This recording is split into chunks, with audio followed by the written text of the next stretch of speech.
Hi HR Nation, welcome back to another episode of the HR Leaders Podcast, the show where we explore the future of work with industry experts and HR executives from the world's leading global brands. On today's show, I'm joined by Kate Bishop, Group Chief HR Officer at FNZ. Welcome to the show. How are you?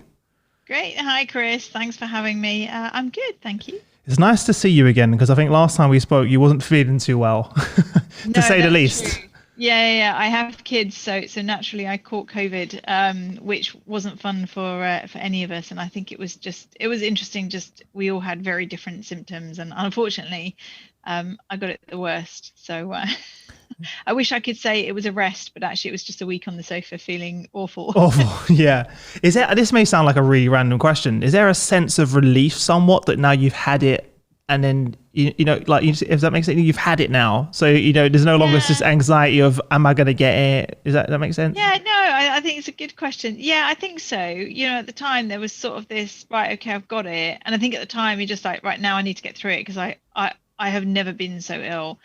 And I'm usually pretty resilient. And yeah, I think afterwards you have this sort of like, oh, I should have a few antibodies now. You'd hope so. So even if I get it again, hopefully it won't be as bad kind of thing. Yeah, so I think so. But then it's not clear, whether you can get it twice and how long your antibodies will last and I don't know. all the rest of it. So yeah, there's sort of a little bit of a joining the survivors club kind of thing.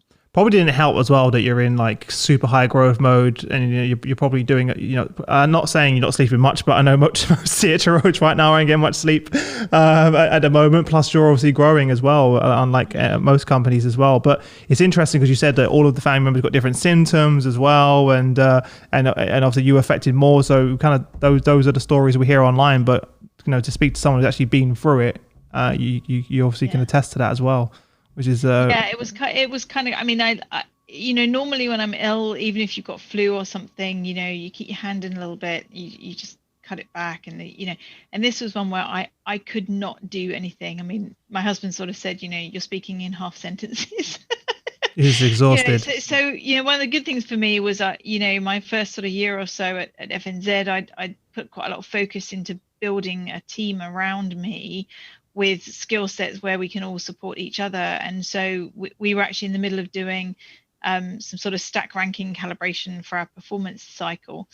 And I couldn't do any of it. I had to just say to the team, I trust you guys, you've got this one, see you in a week. Let me know how it goes. Yeah. And it was great. They all did a brilliant job and stepped up and everything else. So, I was quite glad I'd put that effort in early on in my tenure, making sure I had a team that we can all sort of step in for each other, if that makes sense. That's great. With it. So yeah, that was a relief. I knew I could just, focus on getting better and leave them to it. Cool. Well, for those that aren't aware of the business, give everyone a quick overview of the organization. Sure. Yeah, that'd be helpful. Okay, so FNZ or FNZ as we're. What do you prefer? What was it? We're sort of FNZ because we've kind of grown up in New Zealand. It was originally first New Zealand, so we've sort of grown up in New Zealand, the UK, Australia, and Europe. But we've done our first, or about to close our first foray into the US. So we've done a joint venture there with State Street, and so we're all struggling a bit because the guys in the States call it FNZ. They do, yeah. We call it FNZ, and then you have to try and remember who you're talking to. So either works, I think. Yeah. But we're an organization really that is an outsourcing platform organization. So if you're in the UK, for example, there's a strong chance that your pension, if you're with somebody like Aviva, or your ISA, if you're with, I don't know, a Barclays, or your investments run through our platforms. So that's really what we do, which is why most people have never heard of us, because unless you are in sort of operations, technology and financial services, you would have no need really to know FNZ. And when we put products in, you think you're in Barclays, but you're actually probably running through our platforms or Lloyd's or wherever. And so it's been very interesting for us actually through the COVID crisis, because we've been one of the few businesses, I think, that has experienced growth, and actually it's gotten even more because we lower the cost of ownership. So we're a very sustainable organization in terms of one of our aims is to lower the cost of ownership of investments. So that pension charge that you've got, or that charge that you've got for moving your investments around, our aim is to lower that charge so you're keeping more of your money. So we do that through automation, through efficiency, as you'd find with any sort of outsourced type of company. And the growth that we're doing is trying to do that in more and more countries, and trying to expand sort of our technology stack and that type of thing as well. And I think it's also quite interesting, a lot of what we're working and focusing on at the moment is around that sustainability. So we have around 400 billion assets under administration, which kind of blows my mind as to how much that actually is.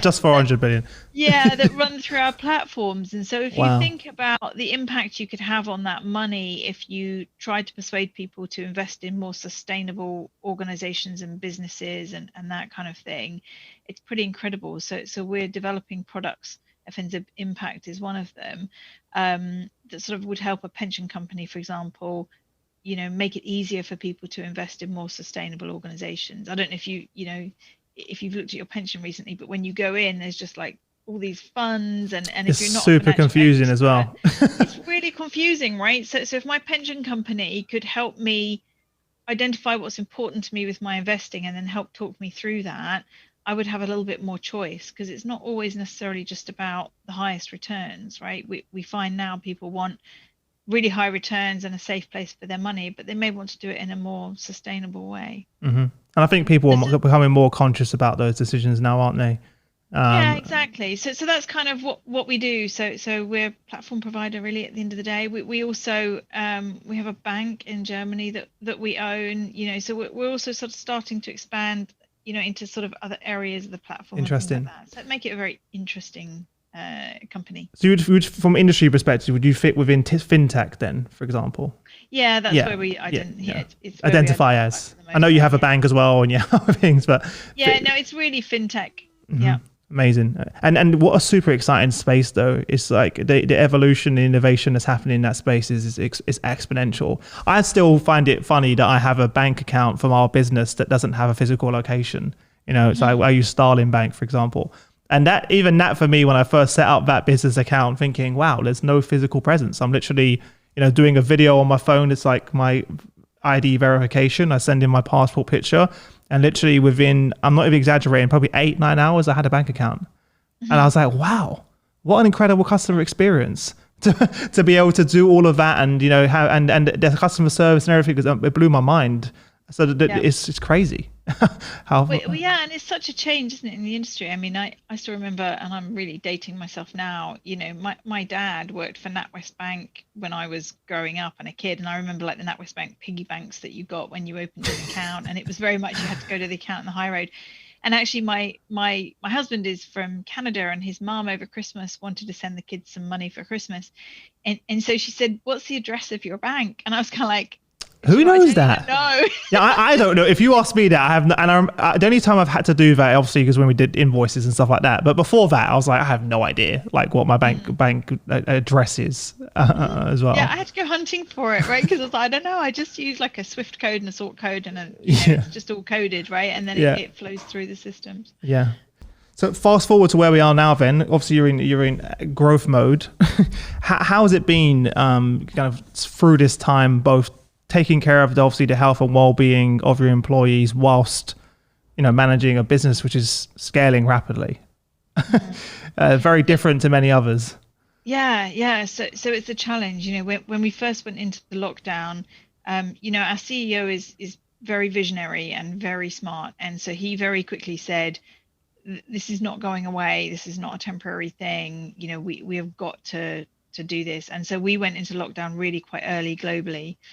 And then we sort of found, I'm sure, the same issues that other people found, in that we had a lot of people with laptops. That was fine. We did all our concurrent testing, and that was fine. But then we found we had a lot of people with desktops, and so you have those kind of things of like, do we let them carry the desktop out of the office and go home, or so we sourced a bunch of laptops very quickly, got everybody set up, and did the hygiene factors, did a lot of surveying of employees. And really made the decision with managers to kind of say, look, we're going to give them some outlines and guidelines to help them, but actually they know their people, they know the work they need to get done, and they're best placed to make decisions on their employees. So we sort of said to managers, look, people can go buy desks and chairs and all of those hygiene factors that they need, and then you need to just check in with them more frequently. You need to make sure they're okay, be flexible with work hours. People are dealing with all sorts of different things here. So, that was almost probably the first few months of lockdown. We're also global. So obviously we had different countries doing different things at different times. So you could do a certain amount globally, and then you had to leave it to the local teams to kind of go, what your government is saying, and so that piece, I think we cracked pretty well. We did a lot of work on wellness and resilience and that type of thing. And lots of people engaged with that, which was good. I think if we fast forward to now, the sort of challenges that I'm seeing is, everyone frankly is a bit bored, I think, of, Zoom and Teams and video, right? And just not physically seeing people. Countries are sort of going up and down in terms of their reaction to COVID. So a great example for me was our New Zealand office, where obviously they've managed it amazingly well in New Zealand, wanted to have a Christmas party. So we were all a bit like, like I couldn't fathom in England having a Christmas party. It was just like, no, you can't do it. But obviously in their environment. So we just sort of said, look, as long as you guys make it safe, and as long as you make sure nobody's obliged to go, and you do something for the people that don't go as well, then we trust your local decision making, and send us the photos just to make us jealous. I know. I don't know if I would want to see the photos. I was sending me the photos of Christmas party. Yeah, we're dealing with countries in just very different stages now, and so we're just keeping up that sort of global mindset, local implementation, and local adaptability. Mm-hmm. And the questions I'm sort of asking the business now is, how is everybody still doing? Like, are those conversations still happening? Because it's becoming quite normal now that you're in lockdown, but people are still struggling mentally with things. Mm-hmm. And because we're growing, the pressure is ever on. There's never enough resources in any company. I think you'll never speak to somebody that says, oh yeah, we've got plenty of resources. That doesn't happen, so just trying to help people with that, and trying to say to people, really look at prioritization. I just had a conversation with my HR team actually in the last couple of weeks. I kept turning up on calls and there'd be five HR people, and I was kind of like, well, I thought that the model was relatively clear, like can we make sure there's only one or two kind of thing, and then catch everybody else up. But I think that's the nature of a fast growing organization, because a lot of those people, even a year and a half ago would have had to be everywhere, but now we've got more people and more division of responsibilities, so actually you don't have to be everywhere all the time because there's a whole team. So lots of things to go through, but it is difficult. And I speak to a lot of other HR leaders right now, and I think everyone is struggling with the, how do you keep people engaged from a wellness and resilience, financial well-being, I think is becoming something that is even more important. So we've been doing a lot of work around that, because as people find, that maybe their partners are losing their job, or, that they're not as financially well off as perhaps they thought they would be. I think that's going to be very much a theme of this year as well for people. So we're trying to sort of step up the support that we can give employees on that kind of thing. Mm-hmm.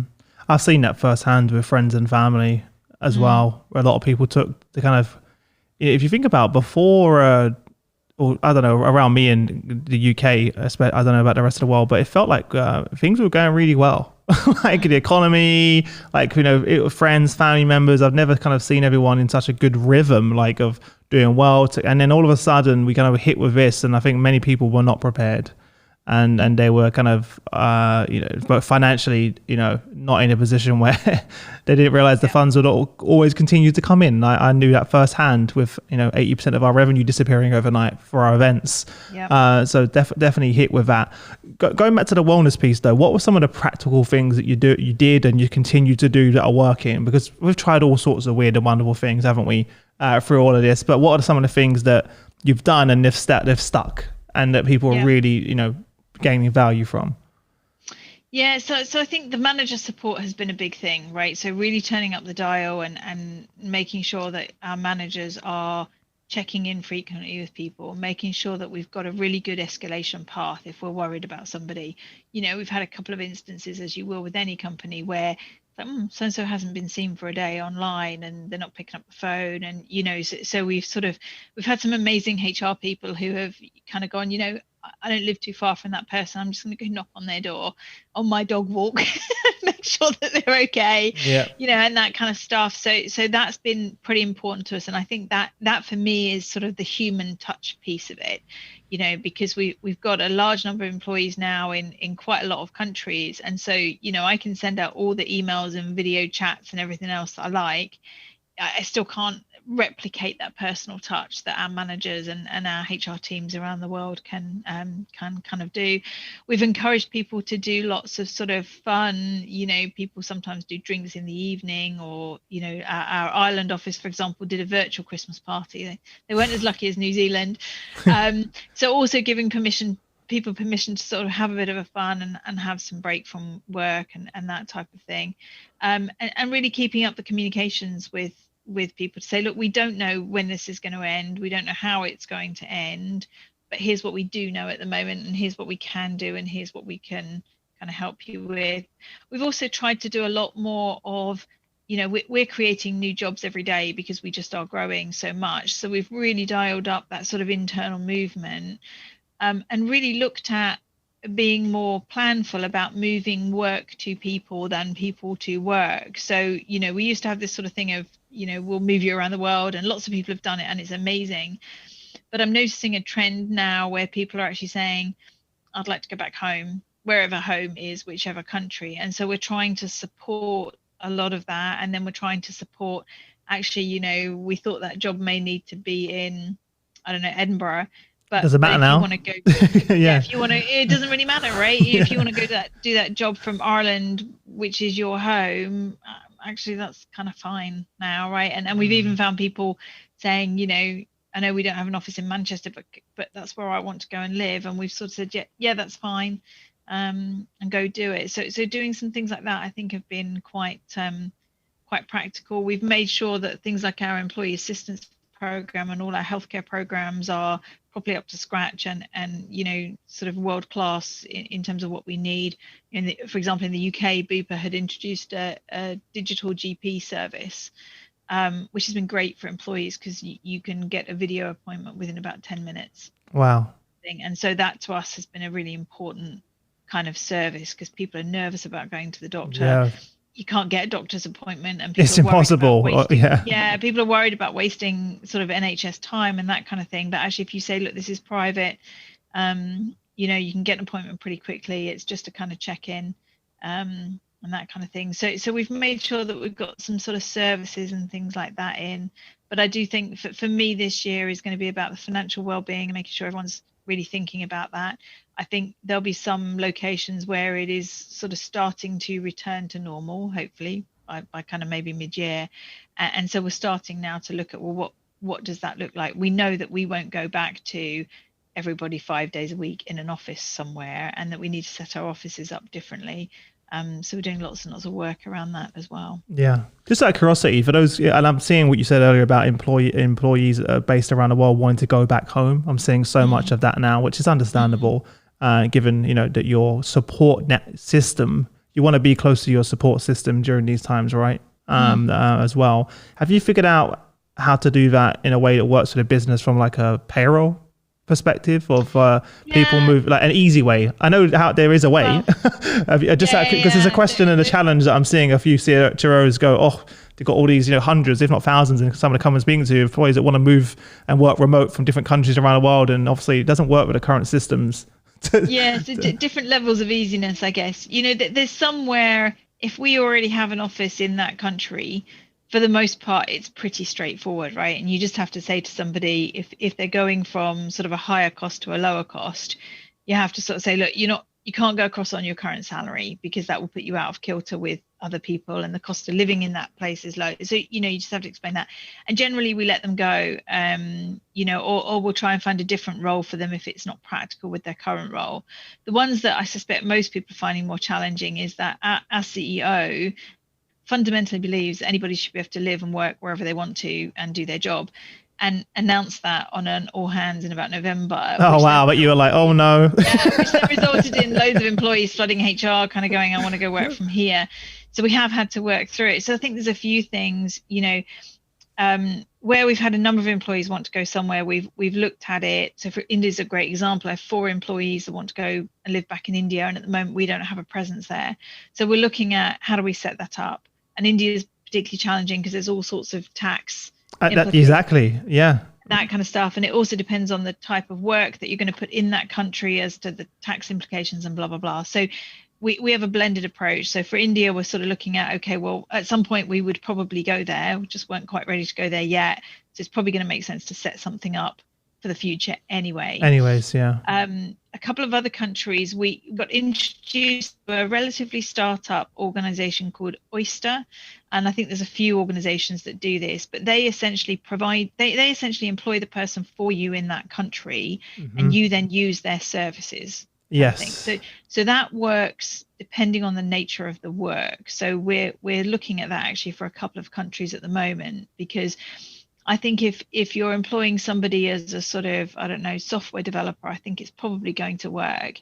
If you're employing somebody as a sort of sales client facing person, it may not work because of the tax implications on entities. So we're using a bit of a blended approach. And then in a few cases, we've actually just said, I'm sorry, no. Again, we had one employee who wanted to go from, again, I think it was Edinburgh to Lithuania, and would not accept a because the cost of living, of course. Yeah, and we were just like, we're really sorry, we can't. It would cost us to set up. They would love that, wouldn't they? Go back to exactly. I'd love to go and live somewhere on my British salary. So there are a couple of cases we've had to sort of say no, and again we've just said to the manager, look, how critical is this employee to you, right? Like if it's somebody who is just an amazing rock star of an employee, we will move heaven and earth, right? But if it's not that kind of person, and you can actually go buy that skill set somewhere relatively easily, it's tough. Yeah. So we've really worked with the business to sort of say, look, what do you want to do? We'll try and be flexible, but you have to understand there are cost, and practical implications to it as well. Yeah. So, yeah, I'm glad I asked you that now, because it's something people aren't really thinking about. It's not really, I don't really hear many people talking about it, but it's a big challenge. And we had a similar problem when we went into lockdown. So we tend to recruit across Europe for graduates to go into our solutions center in Brno in the Czech Republic. So we had all these graduates that we had recruited to put them in Brno, and then found that the Czech Republic basically closed its borders, so we physically couldn't get them to Brno. And then we were suddenly like, well, you can employ them out of Brno in a remote location for a certain period of time, but of course we didn't know how long lockdown would be. And so we had all these poor new grads where really you do want them physically face to face with someone, because they're still learning, the world of work. And we had to kind of navigate through that a little bit as well. So yeah. How has that been? What kind of systems, processes, tools, etc. are you using to onboard people virtually now? Because that's a whole nother, especially how do you get people engrossed in the business? We did an onboarding survey just before Christmas, and I was really chuffed that our onboarding results for sort of manager support and HR support were sort of 80-90% kind of thing. So I was like, that's fantastic. We scored a little bit lower on technology, mostly because we got caught up in trying to get built laptops to people in various countries when they don't exist. When they don't exist, and and then Brexit happened obviously at Christmas, so that hasn't helped us either. But we've solved for all of that, and we've got pretty good technology in terms of Microsoft Teams that we use, and the Microsoft suite of products, and SharePoint, and all of those normal things. We have Workday as a HR system, which we need to evolve. So we have a very sort of basic version, if you like, of Workday. So we pulled a new developer in for that just before Christmas, because as we add all these acquisitions to FNZ, I obviously have to get them onto a common HR platform off of whatever they've been on before, and when you go into a new country, it's different. So a good example was the Irish Life. We bought a company called Ipsy, which is an insurance company from Irish Life last year, and that was all going swimmingly. And then we sort of went, payroll is currently provided for them by Irish Life. So they have no standalone payroll, because why would you?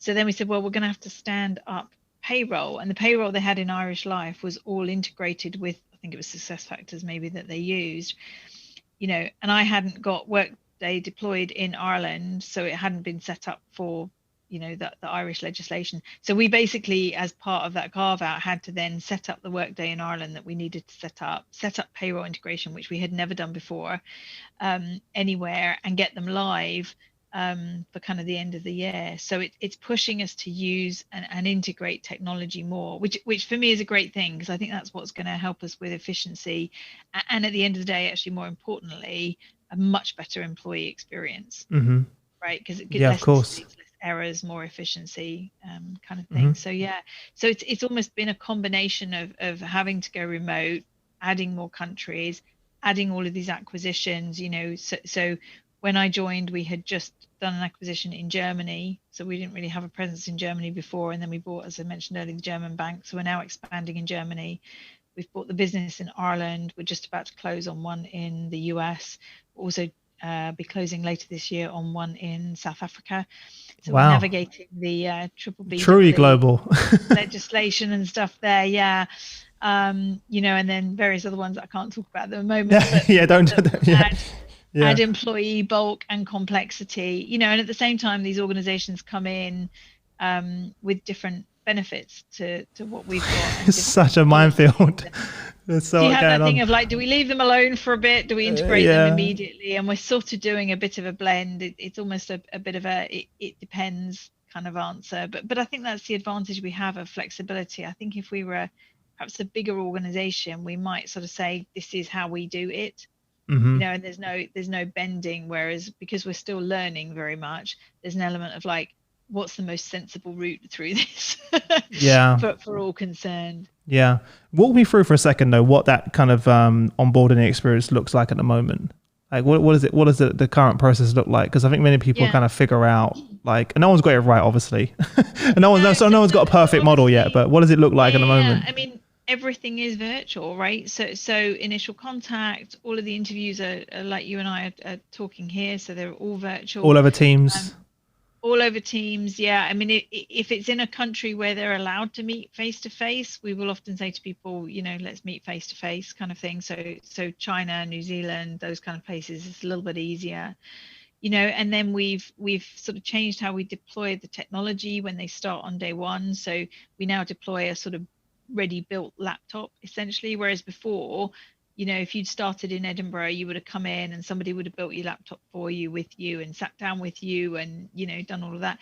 It's just all done. Well, all the stuff you need is installed. All the stuff you need is installed. Nice. So you get it and it should be pretty much ready to go.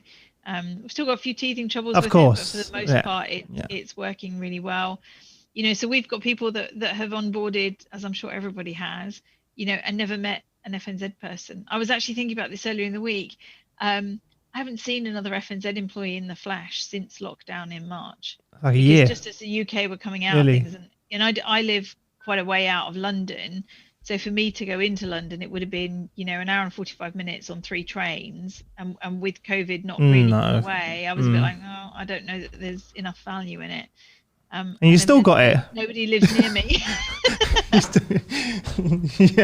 Although we figured out there are a few CHROs not far away from where you are. That's true. I did. You always want an app that kind of goes, find me all the other HR people that live in my village, and we can go for a dog walk. My dog has never been so fit. I tell you. We'll add that because we're building our app at the moment, and I need to probably figure out, as long as people are comfortable showing the location, like you do with kind of any app, that'll be a good feature. I should actually integrate that. LinkedIn had a feature, because I remember looking at it a few years ago, by which if you were... It's in the same room though, that's the problem. No, but LinkedIn had a thing by which if you were at an airport and going on a plane, you could look and it would tell you who else was on LinkedIn and had enabled the, find me feature or whatever. And so you could sort of see if there was anybody you knew on the plane, for example, which was always a bit creepy. Like, yeah, that's the one I'm talking really about. So it's like cool, 10-meter radius. It's like they have to be within a vicinity, but no one really used it. I think it's still there. It's still there, because I went to a LinkedIn meeting just before lockdown with the CTO of LinkedIn, and they said, "Oh, let's all get the app out and use it." So I was like, "Oh, it's the first time I've ever seen anyone using it." But let's use it. It is it would be nice, wouldn't it, to be able to see kind of. I'll add it to our app. I'll see how much it costs, because what a coincidence that we were on a call and two other CTOs were based like within 30 minutes of you. Yeah. Now more than ever, go for a walk, socially distance. Walk as well. In terms of when we do go back, you mentioned obviously, I'm assuming like many others, the office space is going to be more of a collaboration space as opposed to. You know, we did some surveying of our employees, and I'm not sure it'd be different in many companies. And what they told us was, look, I'm happy to go in the office like 2 or 3 days a week, but I actually also quite like working from home. And so that then reinforces, okay, well, you know, you don't need a desk that is assigned to Kate. You know, you just have you might have an area that is, okay, roughly speaking, the HR area, you know, or you might actually say, you know what, you just touch down kind of wherever. I think some of the big tech companies, you know, have been much more ahead in that kind of thing. You know, I certainly know in my time at Dell, you know, that there was a lot more, you could book desks, and they'd moved to flexible and home working and stuff way ahead. I think FNZ, we were a bit late to the game, just because I don't think anybody necessarily thought about it, to be honest. But yeah, so I think it will be collaboration spaces and touchdown points, and, you know, a lot more flexibility for people, because I think that's what people have learned through this, is that actually, you know, business carries on, and in many ways we've been far more efficient, to be honest, than we perhaps were before. But I think you do miss some of that human touch and relationships. I think everyone does at this point. Have you, I know it might be too early, but have you already started looking at sort of tools in terms of I don't know if you call it scheduling tools, but for people to like schedule that they'll go into the office, like the virtual sign in. What do you call those tools again? What's the kind of, I can't remember. I don't really know. I guess it'd just be sort of space planning or booking, meeting room booking. Probably just booking platform, just so you can manage who's in, who's out, and probably track it. Inform, you know, it changes what you think about it. I've actually moved offices since lockdown started, so I have actually not been to the new office. I'm not even sure how I get there. I know what the address is, and I think it's near Liverpool Street Station, but I haven't been there. And it is quite interesting because, you know, I think they had put pedestals in under desks, right? Because that's a normal office environment when you're not planning for flexible working. Well, of course, that doesn't work if people aren't assigned to the same desk every day. So that's where you need to do things like put in lockers, right? So you can have a locker somewhere in the building. Mm-hmm. You know, that's where you keep your stuff, but your desk is flexible and your environment's flexible. Everyone's got laptops now, so that shouldn't be as much of an issue. And we've moved away from desk phones because everyone's doing this using Teams. So when I ring people, I ring them using Teams. Isn't it weird to have a desk phone? I don't think that would be weird.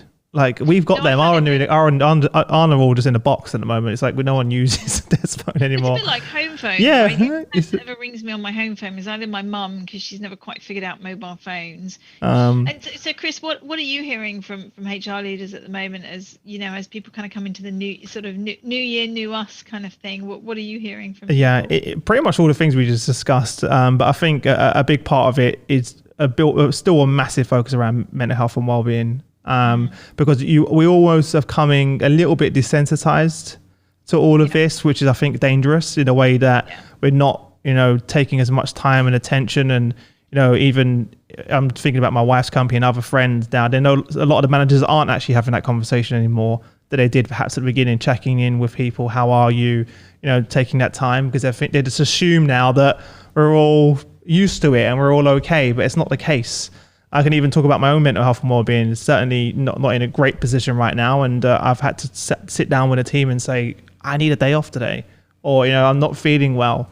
So I think that's a big push, and I've seen many companies also draw alliances through this. I'm not sure if you've seen Unilever, Salesforce, HSBC, and a few others have just launched a global mental health and well-being initiative to share all of their resources with other smaller companies for free, just to help out during this. So that's probably be the biggest focus, as you can imagine.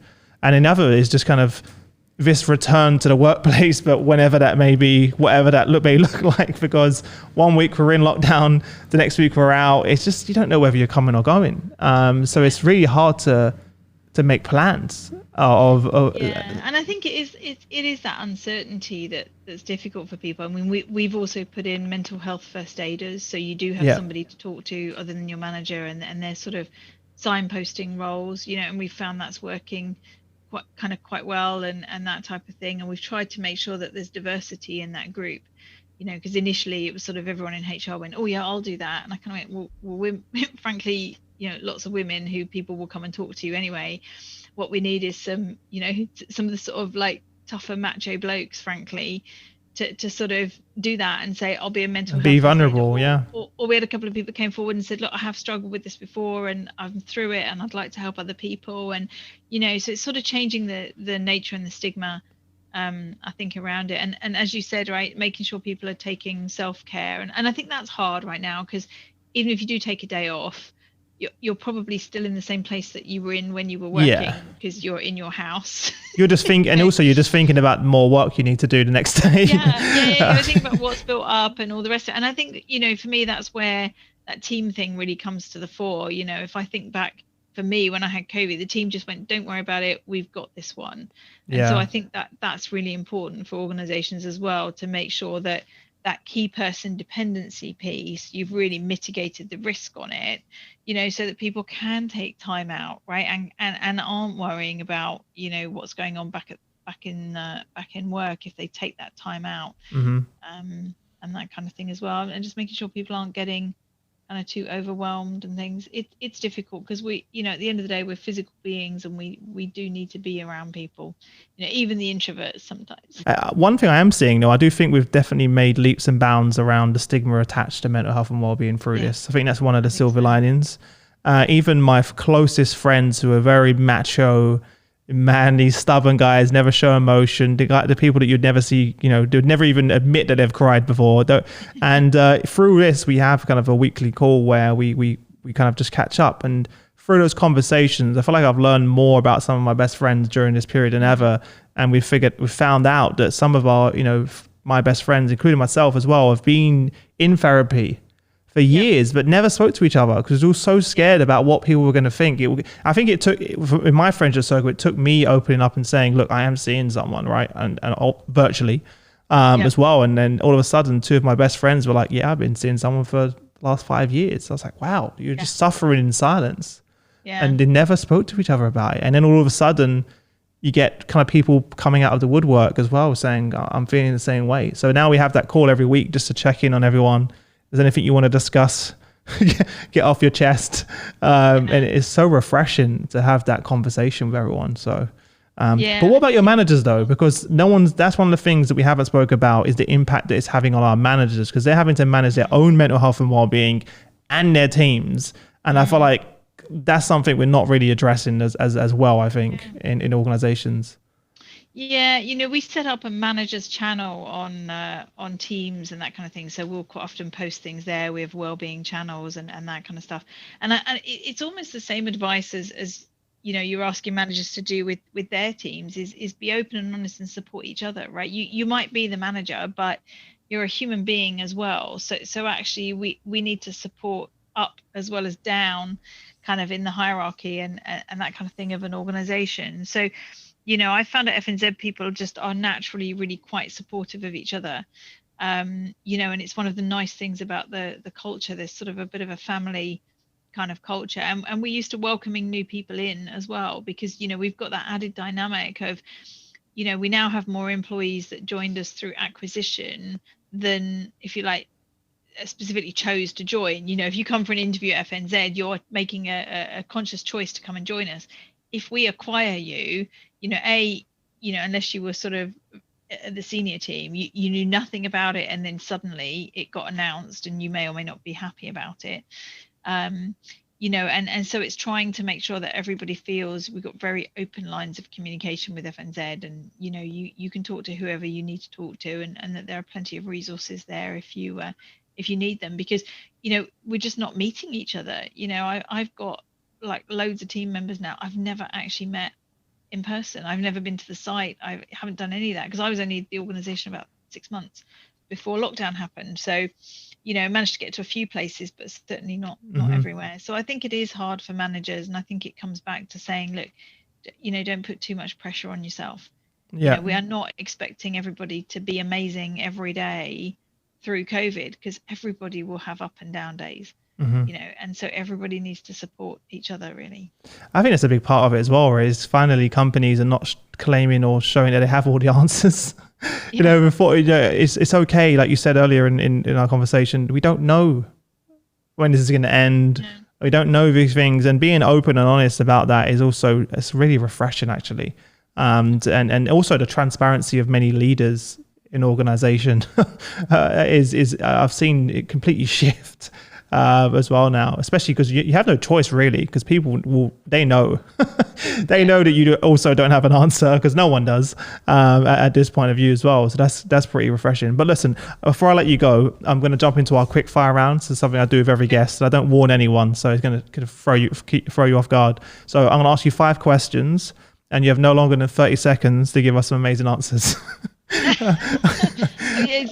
Like you said, amazing answers there. I'll give you answers, and then you can tell me afterwards if they're amazing. I'll let the audience decide. What was the number one thing that was holding you back from becoming a CHRO? Biggest challenge?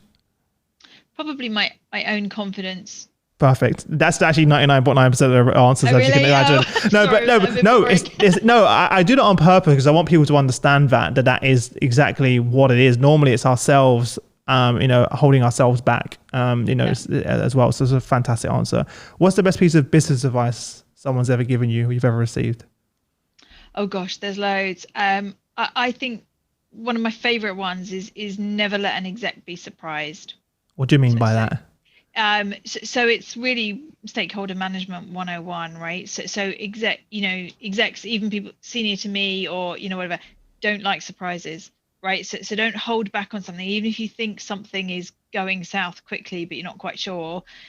Flag it, right? Just kind of say, look, I'm on this, you don't need to do anything, but I'm worried about it, and here's why I'm worried about it, so that if it does go south quickly, not surprised. It's not a surprise. Love right? It. And that kind of thing. So it's pre-wiring, stakeholder management, whatever you want to call it, but don't surprise. It's probably don't surprise anybody, right? Not just execs, but particularly don't surprise execs. Yeah, I can already see in your eyes the flashbacks that you were getting there.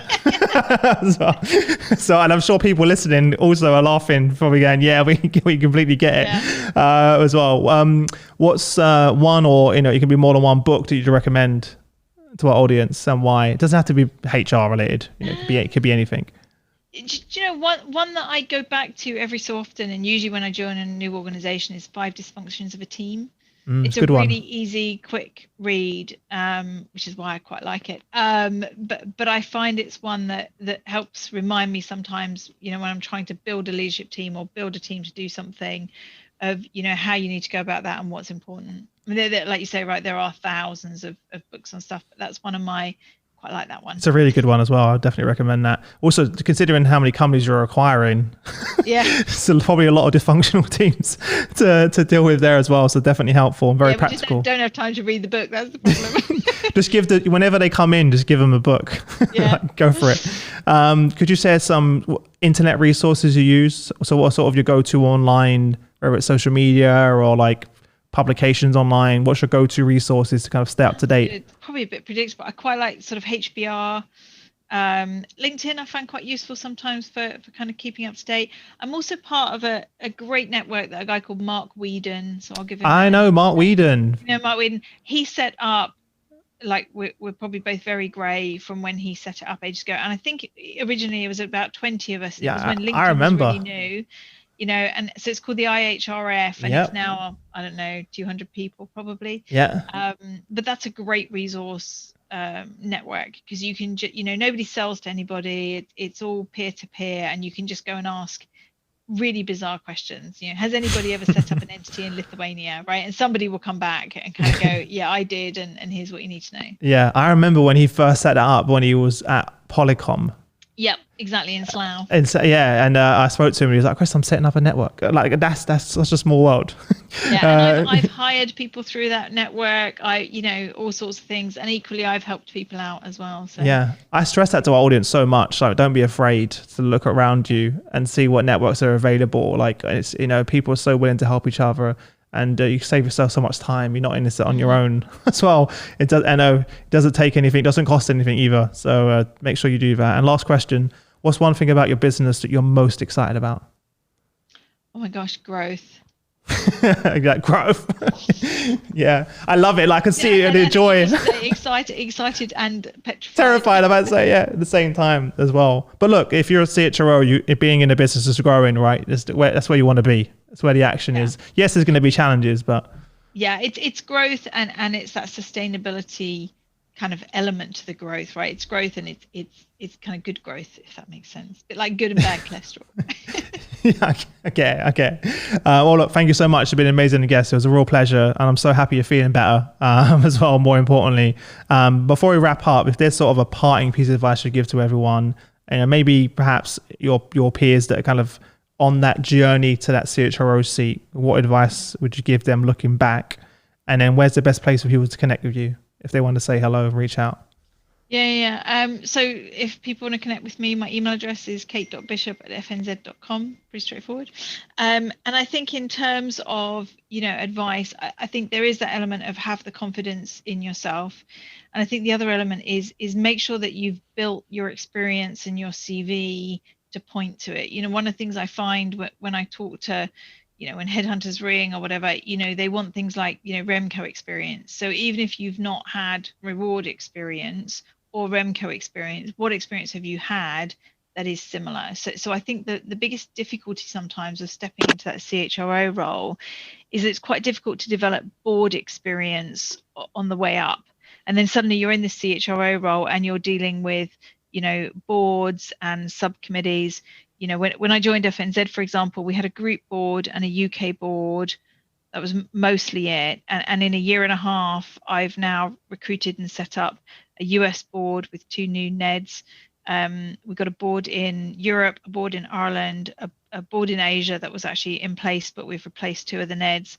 I'm just in the process of recruiting 2 NEDs in South Africa, and so having gained some of that experience on the way up, that's been really important stepping kind of into this and previous CHRO roles. Difficult to get sometimes, but it's always worth talking to your boss and saying, how can I build some experience at the board level? You don't want to go in there fresh, having never navigated that. Those non-exec directors will spot fresh meat immediately. Well, look, thanks so much for joining us. I appreciate it, and kind of wish you all the best with the team for having me. until we next speak. All right, sounds great. Thanks, Chris.